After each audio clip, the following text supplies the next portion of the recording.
The broadcast is now starting. All attendees are in listen-only mode.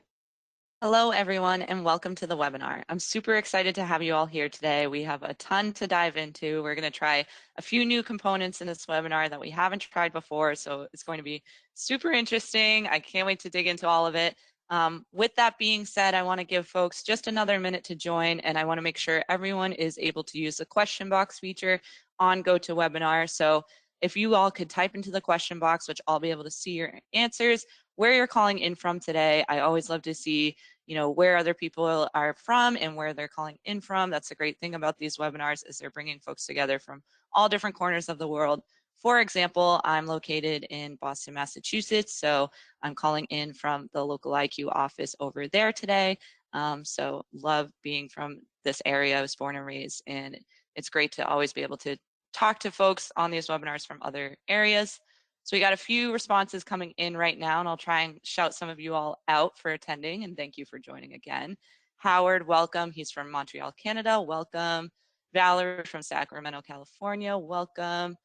Jamie from Washington. Welcome. Bill from Pittsburgh. Welcome. Courtney from Austin, Texas. Hello, Courtney.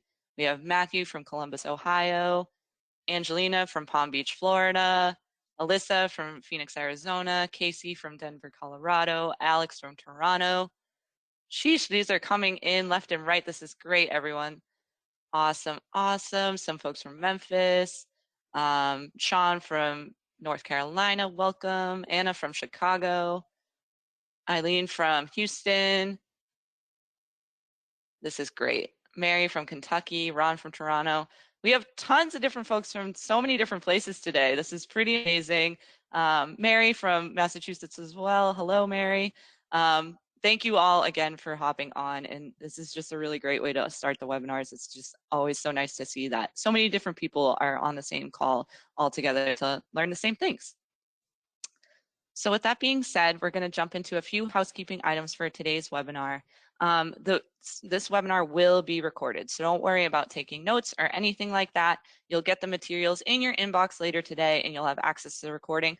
Also, please do keep in mind that we record all of our webinars and they can all be easily found on the Local IQ and WordStream YouTube channels. So if you ever need to find a webinar recording in a pinch, just look up Local IQ or WordStream in YouTube and you'll be able to find the recording there.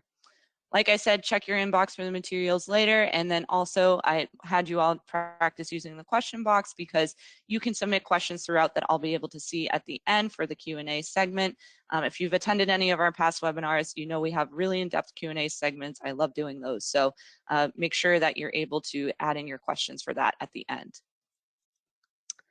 So for all the folks on the call today, some of you might be already familiar with Local IQ, some of you might be already working with us, some of you might be totally new, and some of you might be familiar with our family of brands, Reach Local and WordStream. So for everyone on this call today, I just want to get us on the same page on who Local IQ is. So it's a fully owned integrated growth marketing platform that essentially combines proprietary innovative technology and unparalleled expertise to help any business thrive and prosper. So how exactly do we do that?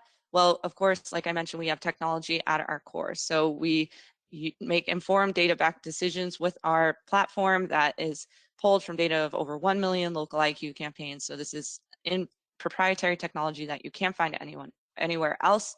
We also leverage tools and have tools at your fingertips for you to use for free so that you can put more time back into your day to manage your business and save time optimizing your marketing campaigns with these tools. And then we also have leading digital marketing thought leadership within the space. We've been in the space for over 15 years, which is pretty crazy to think about if you think about how old digital marketing really is. It's pretty much been around that long as well. So we've been through all of the ups and downs with this space, and our data technology and expertise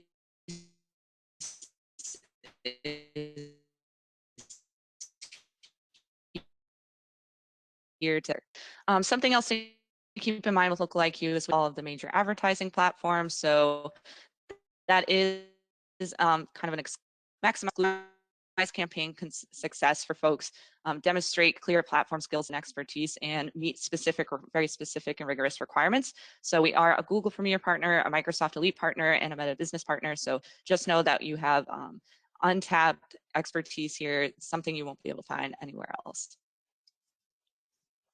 A common question that we get asked on these webinars is, where can you find out more about us? Where can you find out more about the topics that we talk about in these webinars, and so on. So I always like to shout out our websites and our social media pages. Be sure to check us out on the Local IQ and WordStream sites, and on LinkedIn, Twitter, and Facebook. You can find us there.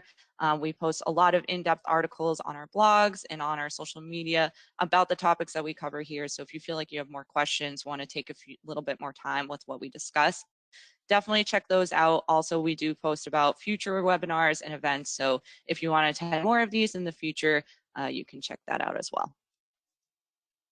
So a bit about me, your presenter today. It's wonderful to meet you all. My name is Susie. I'm a senior content marketing specialist over at Local IQ, where I write educational content on anything under the digital marketing sun, from PPC and search ads to social media and email marketing and anything in between. And how I came into this role was I originally was a digital marketing consultant over at WordStream, where I was coaching clients and businesses day in and day out on day-to-day best practices within digital marketing. So I took that real life experience and applied it to the educational content that I write today. And like I mentioned, a fun fact about me is I'm based out of Boston, Massachusetts, and we're in my favorite season right now. I love the winter time, which is kind of an unpopular opinion, but when I'm not working on the weekends, I love to go snowboarding and things like that. So really enjoying the season this year.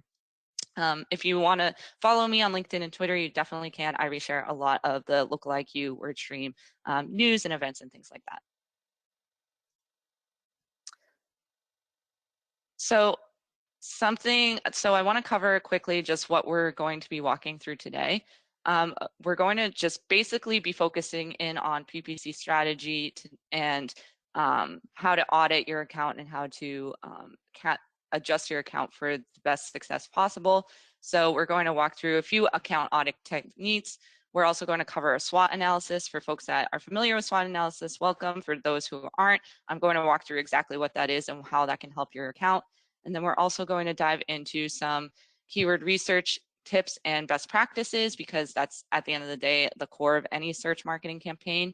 And then we're also going to mention some 2023 data trends that could impact these decisions that you're making in your accounts this year. And then at the end, I'll give you all some thought starters, some key takeaways, and we'll dive into Q&A.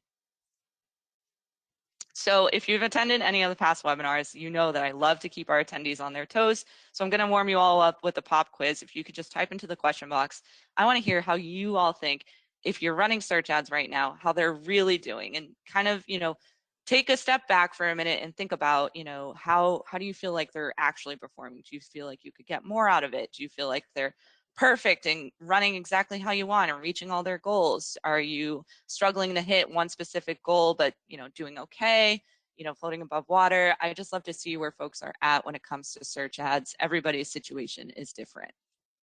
So I'll call out some of the responses here.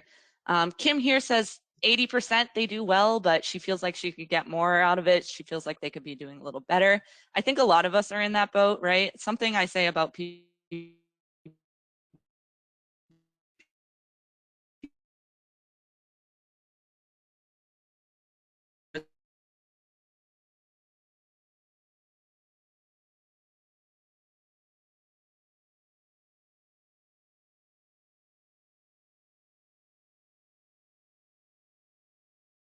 is there's always room for improvement, just like with anything in life. Marcia says she's running ads, a little bit about that today.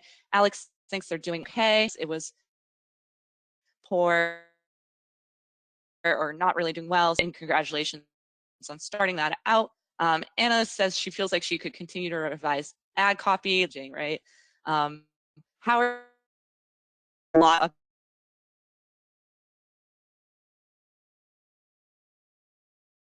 says they're working horribly. We've all been there with the searches. Doing well, thanks, but she's reaching her goals. That's great. This is awesome. So thank you all for participating in that pop quiz, and I'll continue to check out some of your responses here. But I did this because, like I said, I want you all to realize that there is no right or wrong answer when it comes to search advertising. There is no one business that's doing way better than all of the others. They're all going to have their flaws, their imperfections, and their struggles, but there's going to be many ways that you can overcome those and still reach your goals, right? So again, we're just going to be looking to continuously improve where we've originally started from. So let's talk about auditing your account, what you might want to look at, why you're looking at it. And a common question that I often get asked when it comes to account auditing, and this is like a super hot question that a lot of people ask, how often should you be checking in on your PPC accounts? The tough part is there is no right or wrong answer. And I'm going to be saying that a lot in this webinar, right? Because every business is different. It depends on your bandwidth. It depends on the size of your account, your goals, your priorities, things like that. And yes, some things could definitely require daily attention, right? Like you could always adjust or add new keywords or add negatives, things like that. You could always be adjusting your bids, making minor tweaks there. And you should be constantly checking in on your account health. Are all my ads approved? Are they all running and getting impressions and things like that? Versus other things are going to take more time, right? So you might need to give time to collect data for like changes to ad copy or things like that.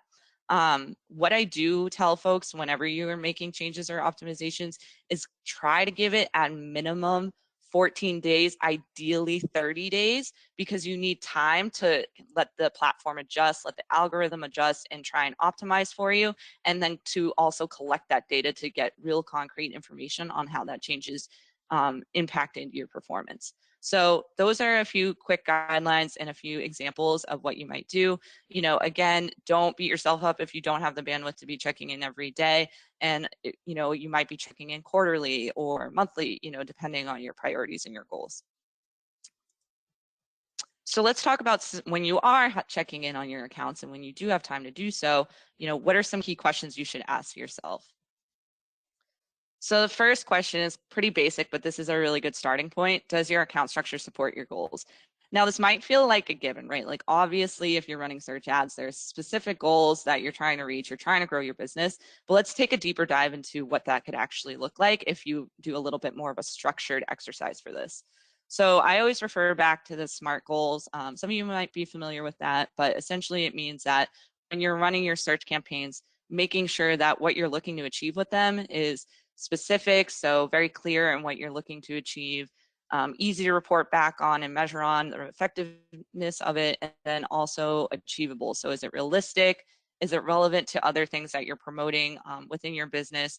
And does it have a specific time on how the performance is doing, and then also compare to previous timelines. So, and to put this into an example, right? Let's say, you're just trying to promote one specific service offering for your search ads. Yeah, that's a goal, but it's not super specific. Whereas if you were to say, I'm looking to promote this specific search ad, increase the sales, this specific service, increase sales on it by this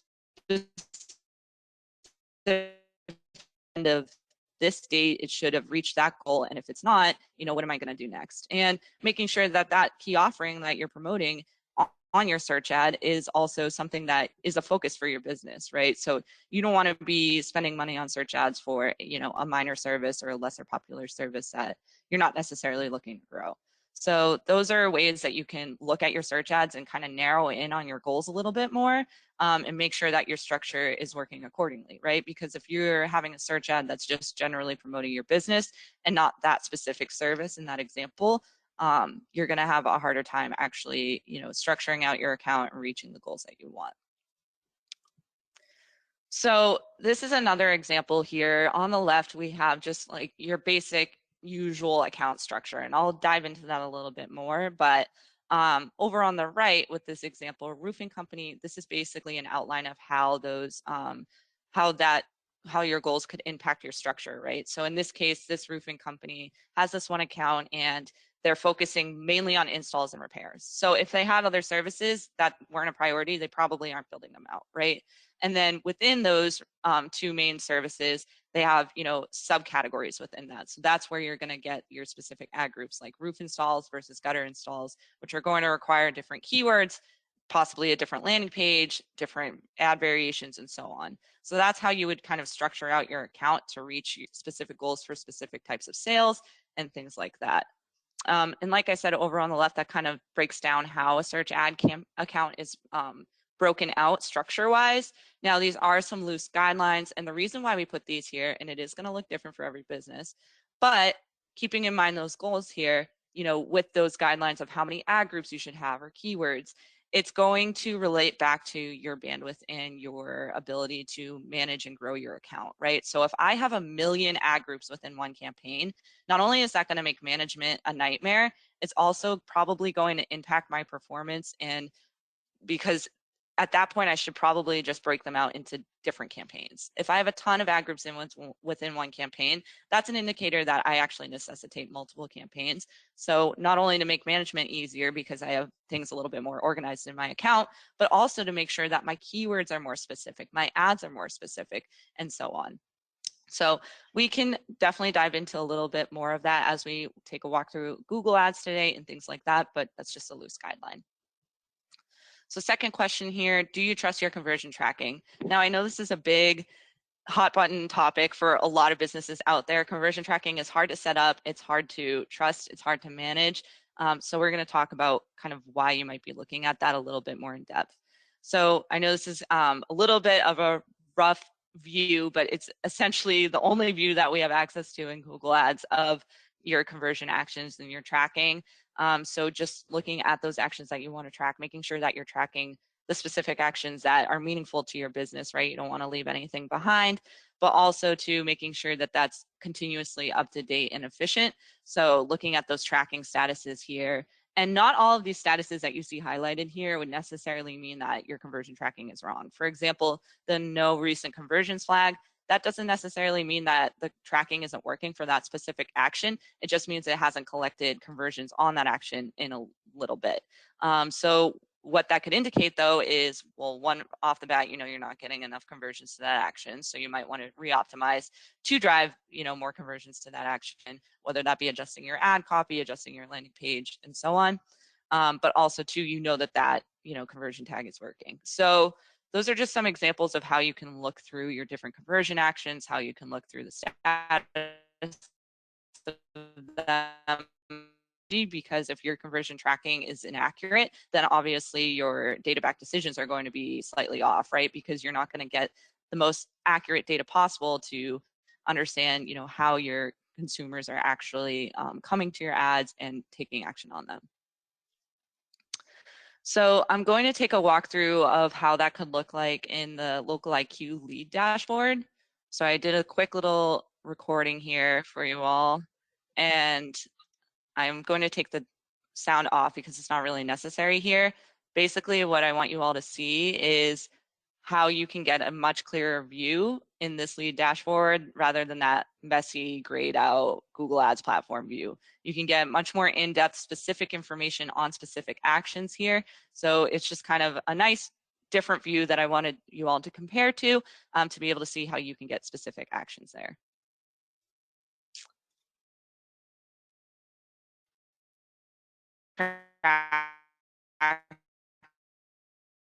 Great. So now that you saw kind of how those specific actions could be more dashboard, let's kind of, so you're getting conversions, and now you're probably going to be able to see how your ad performance is doing, ad by ad or ad group by ad group and so on. So thinking about your ad copy, right? So how well does your ad copy actually, in creative, if you're using image extensions and search ads and so on, actually is speaking to your audience. So if you're not sure, just try and include these key components that I highlighted here in your search ads. So all of your search ad copy as you're checking in and auditing your account should include, some key differentiators, some key value propositions here. And then of course, a highly specific call to action. The reason why I always capitalize on the call to action part of your ad copy is because basically, you don't want folks to be confused as to what is going to happen next after they click on your ad.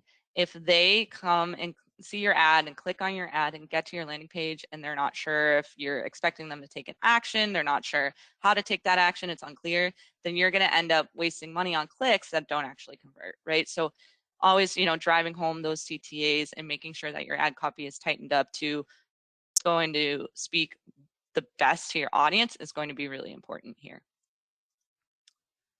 And then I kind of alluded to wasted spend a little bit when I was talking about ad copy just now, but let's talk about those areas at risk for wasted spend. That's another hot button topic.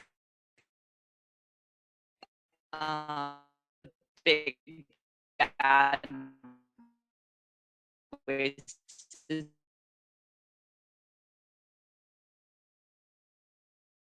It's a lot that can walk through of Google Ads in a few minutes here, but basically you want to start bare bones minimum for your search campaigns with the search terms Microsoft Ads platforms. Now, what that means is the search terms report essentially shows you really real life searches that your ads have shown for in the past. So it's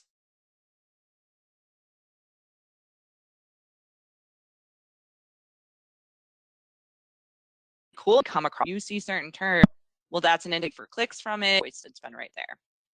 Another thing that I always hit on for wasted spend is locations, targeting, and scheduling for your ads. So, for example, if you see a lot of clicks that you're paying for coming in at odd hours of the evening, you know, in the middle of the night or something like that, those might not be as high of intent or high of quality, right? So you don't necessarily want to be spending money on that. So taking a look at your day and hour reports and adding a schedule accordingly to avoid wasted spend there. Or another example is with location targeting. If you're spending a ton on clicks from, you know, a little bit further out from your business, but you want to focus in on clicks closer to your business, that could be another indicator how your wasted spend. But, you know, it is something I think worth mentioning here, because let's say, for example, if you're choosing a bidding strategy that's for maximizing conversions, but you're ideally just looking to drive traffic to your website, then you might be bidding higher for clicks that could lead to conversions, when really you should be bidding higher for clicks that lead to actual more traffic. So, you know, that's something to keep in mind as well.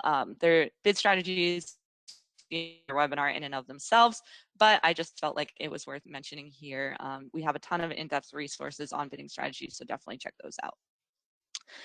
Landing pages as well. Now, of course, this is a little bit harder to adjust on the advertisers end to, you know, change your landing page and so on, but these can be another indicator of waste and spend, right? Because if you're paying for clicks that are coming to your landing page, you know, assuming that your search terms report is clean, you're showing for the terms that you want to, and you're getting those clicks, so why are they not converting when they get to your landing page, right? So then you might be wanting to look at, well, is the action unclear? Is it hard for them to complete? Does it take too much time? Are people, you know, maybe thinking about it a little bit more than they normally would, or things like that, and then coming back? So those are things to kind of think about as well with your landing page, because again, you don't want to be spending on clicks that get to your page and then don't convert. So that could definitely be something that can cause you to waste a little bit of spend. And then with that too, it kind of, this goes along, but ad copy, I know I mentioned this a little bit already, but you know, if you feel like you're showing a lot, and while impressions don't cost you any money, but you're not getting any clicks, that's of course indicative that your ad copy isn't as strong as it could be if your impressions are super high, but your clicks are super low, right? So you want to be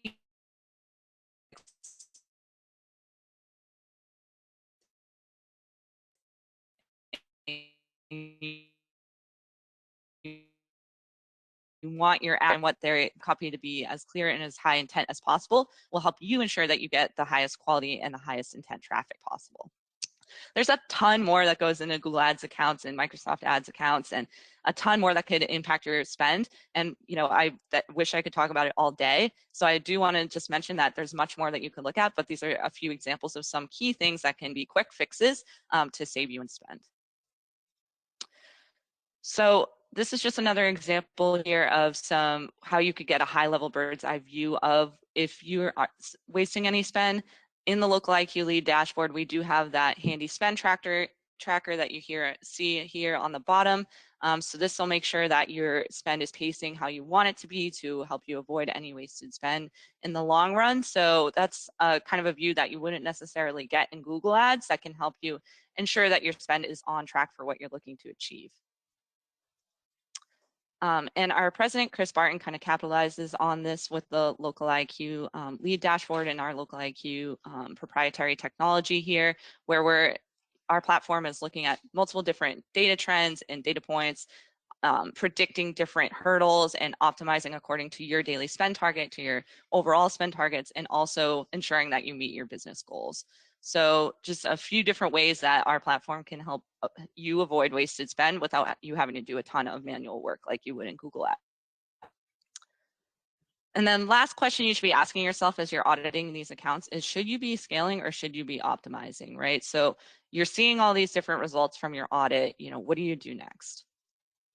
So first, think about how long has it been since you last checked in on your account, right? So if it's been a really long time, there's probably a lot of different changes. So you're probably going to see a pretty clear difference in performance. So that can indicate whether you're ready to grow and adjust your account. If things are going great, do you want to build that out a little bit more and try and squeeze more out of that? Or if you feel like performance has gone down, how have those things changed? What specifically changed?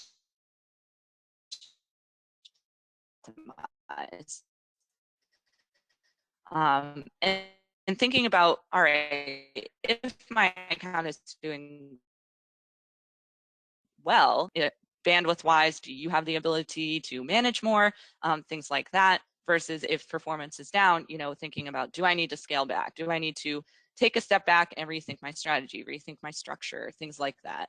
And then also considering, as I mentioned with some of the callouts that I did make with the lead dashboard, what tools could help you get to where you want to be. So if you are looking to scale, right, what could help that make that more achievable for you, make that easier to come across? So if there's any free online tools that can help you with keyword research so you can build out faster or things like that. So now that we've kind of gone through the main questions, we're going to take a deep dive into a SWOT analysis. So this is going to relate back to some of those questions that I did bring up here. So it's really, I love doing these in accounts. It's kind of like a secret weapon when you're hopping into your account and you're not really sure what to look for, because I think that's kind of the main culprit here is you're running search ads, but how do you know it's doing well? How do you know what isn't doing well? How do you know what to change? So a SWOT analysis it stands for strengths, weaknesses, opportunities, threats. And this example here is just generally how you might apply it to different aspects of your business. But for example, in a search ad campaign or a search ad account, you might be looking at, all right, what is generating a lot of clicks and conversions? Is there a certain ad group, certain keyword or ad that's doing really well? And then of course, on the opposite end for weaknesses, what is maybe costing me a little bit more without a ton of conversions or things like that, or getting a lot of impressions, but not gaining any traction with clicks, those can be indicators of weaknesses that you want to try and optimize for. And then opportunities to always be thinking about how you could adjust or build out your search ads a little bit more. So do you have a new product coming out? Have you found that a certain service is really popular? Those are things that you could rework into your already running Google Ads campaigns or accounts that you could potentially build out on a little bit more to try and unlock new ways to get your target audience over to your site. And then threats, of course, are going to be things like any sort of major indicators of poor performance, like disapproved ads or something like that. But also, too, are there new competitors on the market in the auction insights view in Google Ads, where you can see the other ranking sites on the search engine results page along with your ad? Things like that you might need to go after, potentially do some competitor keyword bidding, things like that as an example. That could impact your account performance. So basically the steps to do a SWOT analysis connect back to a lot of those questions that I mentioned of you're first going to want to give enough time to collect data. In order to do a SWOT analysis, you need enough data to really understand how your performance is doing. So making sure that you're giving your account and your campaigns enough time to grow, to collect data, and then of course to act on that after. So making sure that you have the data first and that you've given it enough time. Like I always have mentioned, the hardest part of PPC is patience.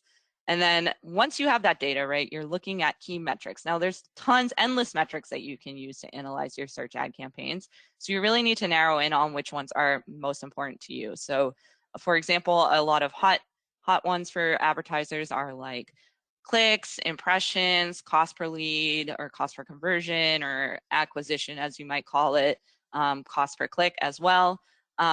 But really just kind of understanding what's a priority to you, right? So for example, if you're hitting your conversion goals, but you feel like your, cost per click is a little bit high, if you're still hitting your CPA and conversion goals, you might not mind that your cost per click is, climbing a little bit. So at that point, you need to kind of prioritize and look at what metrics are going to matter to you when you're doing your SWOT analysis. And then you also want to make sure you're collecting this data and benchmarking it and comparing it to industry benchmarks as well. So if you're not really sure, you don't have a ton of data to compare to in your own account, and you want to see, is my average cost per click on par for a business like mine? Check out industry benchmarks. We have a ton out there that can help you understand, what's average for your search campaign, what you should be looking to improve on, and that can be a really helpful indicator as well. And then, of course, you're going to act on those results. So what we're going to do now is do a quick view of what that might look like in a Google Ads account. So I hopped into this dummy account here. Again, like I'll mention with a lot of the screenshots that you'll see today, any of the data screenshots in the lead dashboard platform or in Google Ads, these are of course dummy accounts, so the data is going to look a little wonky, but the concepts are going to still apply to a real account. So, I have my kind of dummy account here. These did, aren't currently running, but I wanted you all to see this view here. So we have this one campaign. So normally I would start with maybe like a full view of all of my campaigns to try and narrow in on which campaign might be hurting the most. And you basically just want to narrow down from there. So this account had just had this one campaign, and looks like it was a fitness business, right? So I just plugged in, when it was running. So I did kind of a 2-month date range. You can change that depending on what makes the most sense to you. And then I plugged in a comparison view. And what that helps me do is understand the increases and decreases metric by metric for each of these individual ad groups, right? So there's only one campaign in this account. So I want to start narrowing in, all right, is there a certain ad group that could narrow me down to a certain ad or a certain keyword that could be my troublemaker here? So of course, it looks like with this example, the ads were running at the time that this comparison view started. So we're going to see some big increases there. But again, keeping in mind those concepts, we're looking at kind of any sort of red flags. So I am seeing some nice increases on clicks and impressions, increases on click-through rate, which are great. And then average cost per click is down. So that's good. What I'm looking for here, if I feel like things are pretty good across the board, cost per conversion is pretty low too. It's gone down, so I know that's performing well. I might start to look at my conversions, right? So I see right off the bat, I have a front runner for conversions. So that hit ad group, it's doing pretty well. It probably doesn't need a SWOT analysis right now. Versus the strength one, isn't getting a ton of impressions, not a ton of clicks. It's only gotten one conversion. So off the bat, that's kind of telling me it's probably the least popular. Maybe I'm not getting the right audience that I need. Maybe I'm not fitting on the right keywords. So I might dig into that a little bit further. So I would go into that ad group there, and then off the bat, it's going to take me to my keywords. Now, again, kind of keeping in mind here that this is just some example data. I see that this one keyword here, strength workouts, is doing well. It did pull in the conversions, versus this one has shown a lot, strength training, and it hasn't really pulled in any conversions. In fact, it's shown a lot, but it hasn't really pulled in any clicks. So that could be my weak point right there. Maybe I need to pause that keyword. Maybe I need to adjust the match type, and so on. Or if I'm worried that maybe these people aren't converting because they're not the right people, I might go into the search terms, see if it'll give us anything here. And then we'll see, off the bat, okay, and this is of course arranged by average cost per click, which could be an indicator for wasted spend, right? Another weakness here. Resistance training program, that's close to strength workouts, but it might not be exactly what this account was looking for. So maybe that's what the issue is. Now, that's not necessarily the case here, but maybe I would search by impressions. And there we see strength training exercises is the one that I've shown for the most. And that one was the one that converted. So that's actually a pretty good search. And then again, we see that resistance training. So in this example, maybe I add as a negative resistance training. It's not exactly what I'm looking for.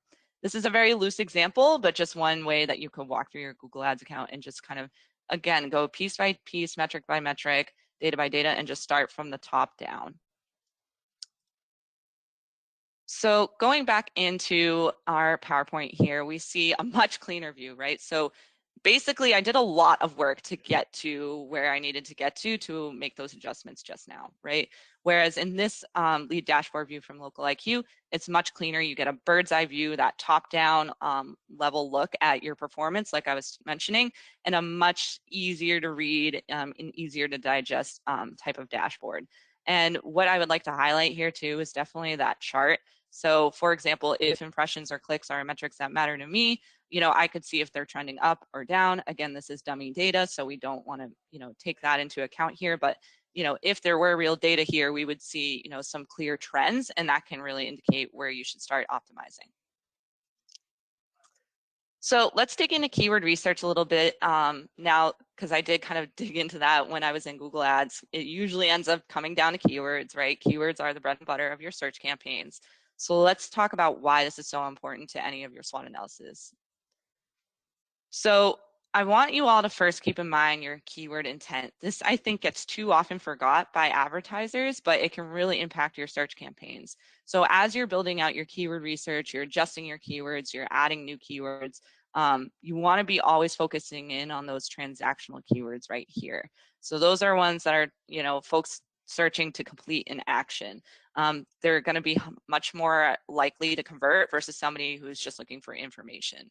So in that example with that account, right, I just had, strength training as a keyword, right? That's not super transactional. Somebody could be looking up what is strength training and come across my ad and then accidentally click on it. There's wasted spend right there. Whereas if I did strength training workouts online or strength training personal trainer near me, those are much more transactional and probably have a higher likelihood of converting. So just keeping in mind your keyword intent there can really help improve your keyword list. The other thing that you're going to keep in mind is your match types. Now, I did allude to this when we were looking at the keywords in the Google Ads account, but your match types are also going to impact the type of folks that you're showing to. So, of course, we have the broad match type. That's the loosest or the least restrictive match type. It kind of matches up to anything and everything contextually similar to your keywords. Versus your phrase and exact match types, those slowly get more and more restrictive. Phrase is usually the happy medium that most advertisers start on. There is no right or wrong answer here. It's going to look different, and you might need to try out a few different keyword match types to really understand what might be best for your business. For example, again, in that example with the Google Ads account, all of those keywords were on exact. It might have been a little too restrictive for that one ad group, and maybe that's why that ad group was underperformed compared to the rest. So when you're building out your keyword research, long-tailed and short keywords. So long-tailed keywords are keywords that have a few more words or more. So where to sign up strength training. Now, the long-tailed keywords tend to be higher intent, so that's why we recommend having them in your account. But the short keywords can also pick up some of those core audiences that you're trying to target. So trying to have a balance of both, I think, is a really good idea. And then you can make decisions over time to see which ones really perform best. Again, that strong search intent is so important. Something else to keep in mind, and I'll give another example of this in a minute, but the high search volume versus low competition versus average cost per click for all of these keywords. So basically what I mean is you're looking for keywords that a lot of people are looking up, right? So it's not too specific so that you don't get any traffic. It's not super competitive, so you don't have to spend a ton to actually rank for it. And then also it has a pretty average cost per click, so you can afford getting a lot of clicks from that one type of keyword. And then you're always going to have to set match types to your keywords. So I always recommend to folks, as you're building out your keyword research list, make sure you're thinking about the match types you're going to assign to them as you do that. So in this example, with the WordStream's free keyword tool, I just wanted to highlight here how you can understand the volume, the competition, and the possible cost per click for your keywords as you're looking them up. So of course, you're not going to know off the top of your head if a keyword is actually high or low in competition or high or low in cost. So you need to leverage tools to kind of understand the data out there on search patterns and performance to really know what keywords might be best for you.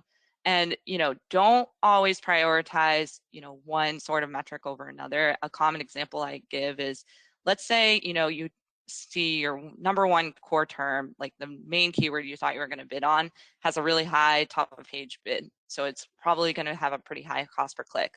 That's fine as long as you're able to your daily budget is able to maintain clicks from that. So let's say you have a daily budget of $10 and the ideal keyword that you want to rank for has an average cost per click of $10, then you just need to adjust your expectations to be ready to get 1 click per day. So that 1 click better convert, but it doesn't necessarily mean that you shouldn't bid on it, right? So it's always going to come down to a balance of like what key terms are going to be the most important or most highest priority for you versus what terms are going to be help balance out and help you stretch your budget the farthest. So you constantly want to be adjusting your keywords and your keyword list. You could even see in that example when I was auditing that account really quick that those keywords needed to be adjusted off the bat. And it was a minor tweak, but this is kind of the low-hanging fruit in your account. So it kind of goes back to those same steps that we outlined earlier with the SWOT analysis of just knowing your PPC goals first, brainstorming maybe some core terms, your money terms, the key products and services that you want people to be looking up and see your ad for. And then also thinking about your categories, your ad group, your structure there, and then some refinement with tools like that tool I just gave an example. There's tons of free keyword tools out there. Cross-checking your list yourself, type your terms into Google search, get into the mindset and the shoes of your ideal person by looking up those terms yourself just to see what's out there. It can also help you gather other search and keyword ideas that you might not have thought of otherwise. Also see maybe what your competitors' ads are targeting, what kind of terms they're including in their ad copy or on their landing page. That can be indicative of keywords that they're bidding on, which you could also bid on. And then finally, you'd be cleaning up and organizing your list, assigning those match types, and then assigning those negative keywords, which I had alluded to in that account audit as well. And then, of course, just digging back into the data regularly. So how the lead dashboard also does this for you. Connie, our director of data science, has a great quote on this, but basically she calls out that we have existing competitor keyword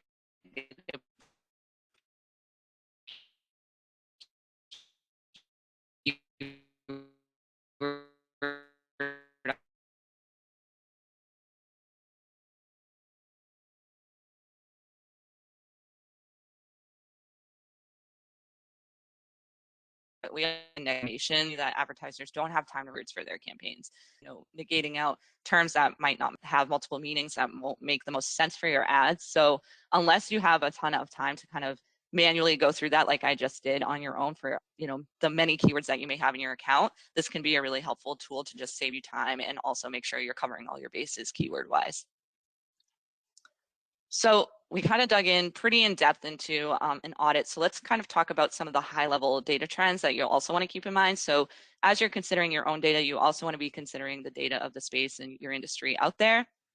So first of all, let's kind of just touch on why we went through all of this, why it's so important that your search ads are buttoned up and so tightly aligned with your goals and with your spend and everything, is because you can see a really high ROI out of search ads if you have them as optimized as you possibly can. So we have this kind of stat right here that just says that PPC returns every $2 for every $1 spent. So again, a 200% ROI is a possibility for your search ads if you have them super tightly aligned to some of those concepts that I talked about today. It also is super beneficial for folks looking to build brand awareness, as we see in that top stat here. And then there is some rise in competition, so making sure that your account is tightened up will also help you stand out from those 63% of businesses that are increasing their budgets on these types of channels. It's also growing, so there's more competitors coming into the space as well. And then also too, your target audience is likely looking for your search ads. So you want to make sure your search ads are ranking when they're out there looking for them, because 86% of searchers do say that PPC ads make it easier for them to find what they're looking for. So you want to be what they're looking for, right? And you want to be found using your search ads. Some other trends to keep in mind. So we know that search advertising optimization is important, but let's also remember some of the hurdles that you're going to face as you try to optimize. So this is from our search ad industry benchmarks, which you can find on WordStream or Local IQ. We do have a full interactive breakdown by industry if you want to see more specific data points for your specific situation. But just a few high-level callouts here.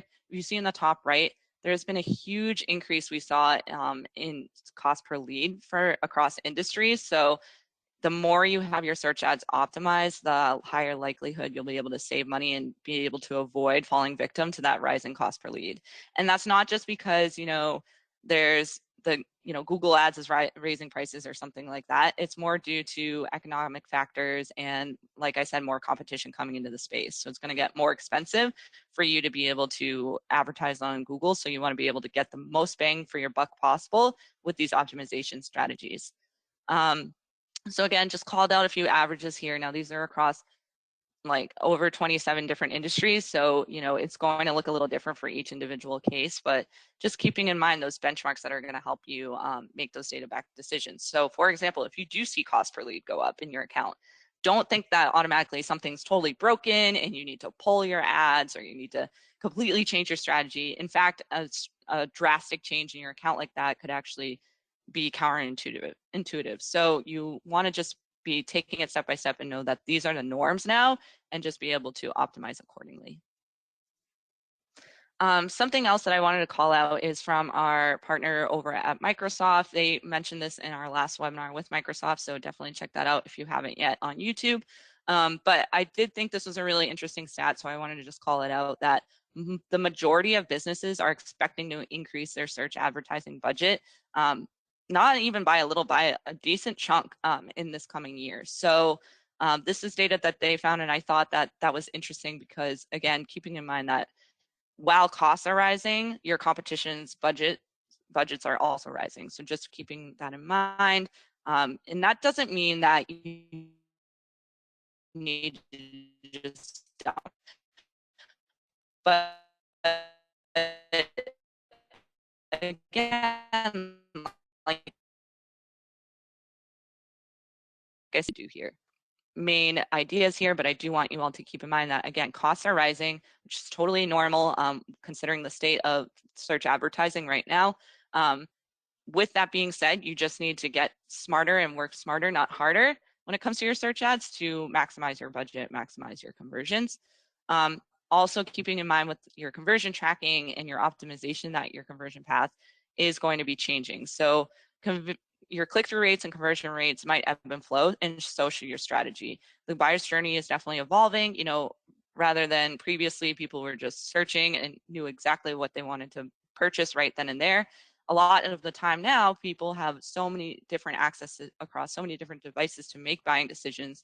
They're likely coming to your landing page, thinking about it, coming back, things like that. So just keeping that in mind, if you tend to see that your click-through rates, your conversion rates go down, it doesn't necessarily mean that your search ads are ineffective. It might just mean that your buyer's journey is changing.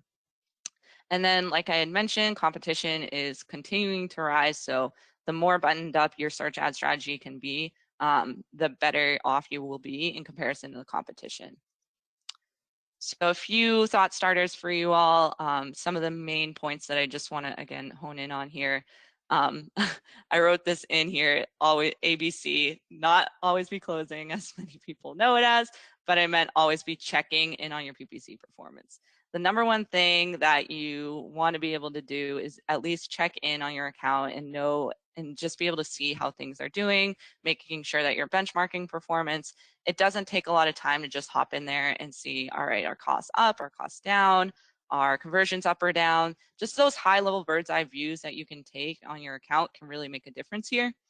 And I mentioned a lot of different tools online that can help you do this. So if you still feel like you're tight on time with your search advertising, know you're not alone. There's solutions out there that can help you, free online tools and platforms that can help your account grow.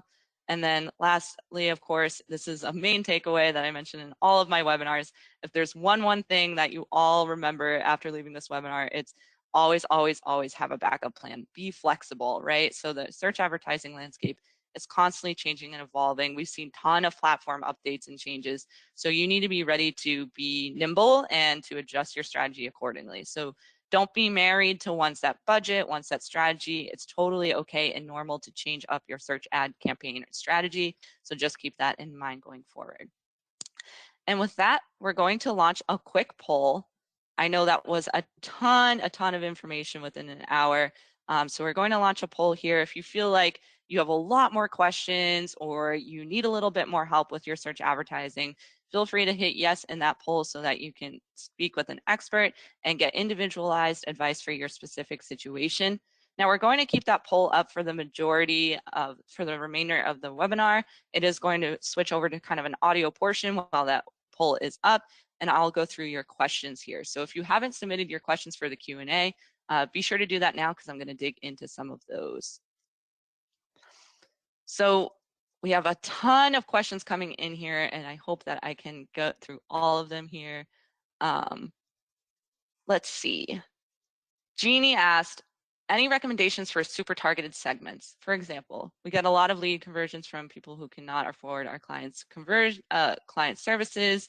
Even adding words like luxury to our core keywords doesn't really help. We have also done a lot of negatives on our generics. So super hyper targeted search campaigns can kind of be a double-edged sword. They're really high intent, but you're still struggling to get those conversions because you're not really getting the volume that you might be looking for. So what I would often recommend is maybe trying to just take another stab at it from a different perspective and maybe potentially, widening up that range. While it does sound like you have a really niche market or a really specific target audience, you might need to just start from the top again and go a little bit higher in the funnel to try and find the audience members that you really want and drive those conversions. It's kind of a super quick answer, but I hope that helped. I'll definitely try and get into some more of those types of questions here. Jamie asked a great question. What do you advise for someone just getting started with their search campaigns? This is awesome question. Congratulations to everybody out there who are just starting out in their search campaigns.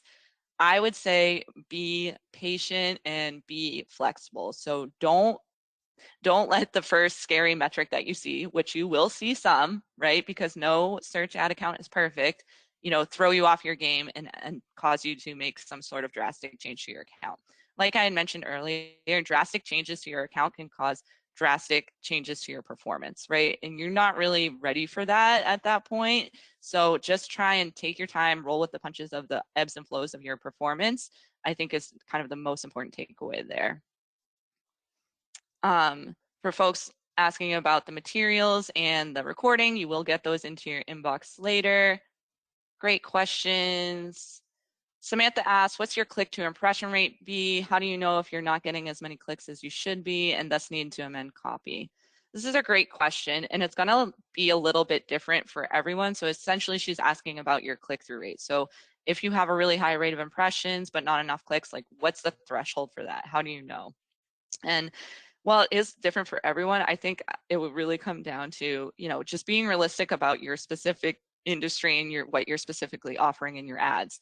For example, if you have like a really easy to grab offer, right? Let's say you're selling a product, you're an e-commerce site and you're selling socks.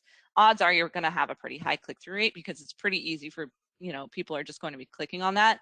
It's kind of like I'm insinuating that it's dependent on your sales funnel. So if you have a shorter, sales life cycle, then obviously people are going to be probably clicking on your ads at a much higher rate. Versus if your product or service takes a longer time to actually decide to click on and to act on that, then you might see a little bit of a lower click-through rate, but a higher conversion rate over time. So I think it would just take a little bit of time and seeing that you essentially want to see your impressions and your clicks grow in unison.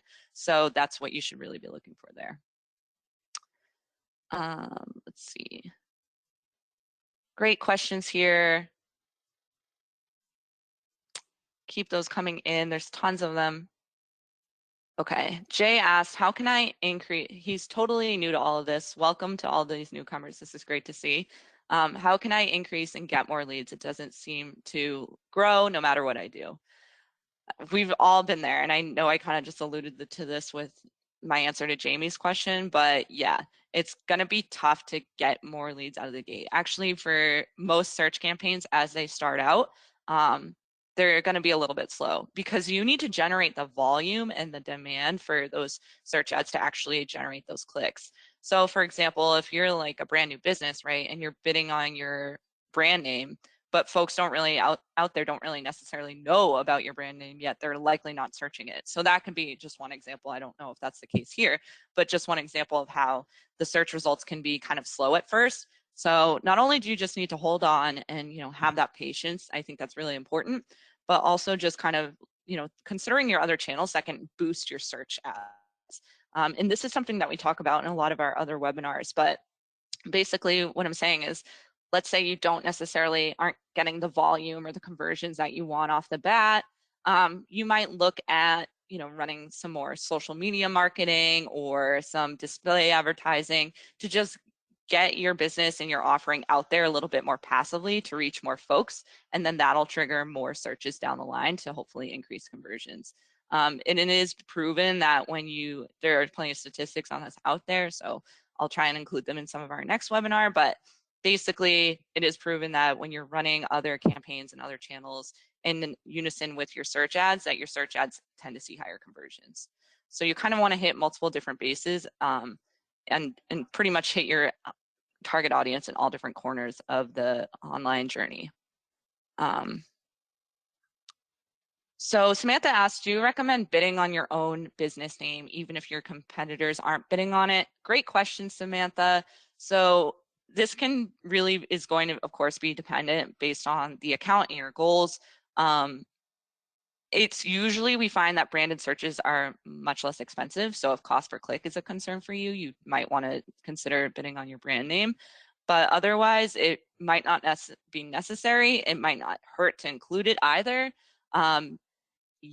We also see folks bidding on their competitor brand names at times too. So I think it's going to come down to your goals and your priorities. If cost per click is a goal and a priority, to lower that, then you might consider bidding on your own brand name because it'll likely be pretty cheap, because in Google's eyes, it's probably not going to cost you as much or charge you as much because it might not be as the highest intent. So that's kind of the trade-off too. Like a lot of the times with branded searches, we'll find that people are looking up, brand name login or brand name support line. Like those aren't necessarily high intent searches, but they match up to your brand name. So kind of try and do a little trial and error with that. It's pretty common for folks to bid on their brand name. So I definitely think it is something that folks do regardless of what their competitors are doing, but something just to consider there. Kim asks if short PSA video ads are more effective from search ads. So I wouldn't necessarily say that one Google Ads campaign type is more effective than the other. I think they work better when they're working in unison. So if you are running a video ad, you should definitely be running search ads too, right? Because odds are people are going to see that video and then search for you again later. Just another example of how two different channels can boost your search ad performance. Great questions here.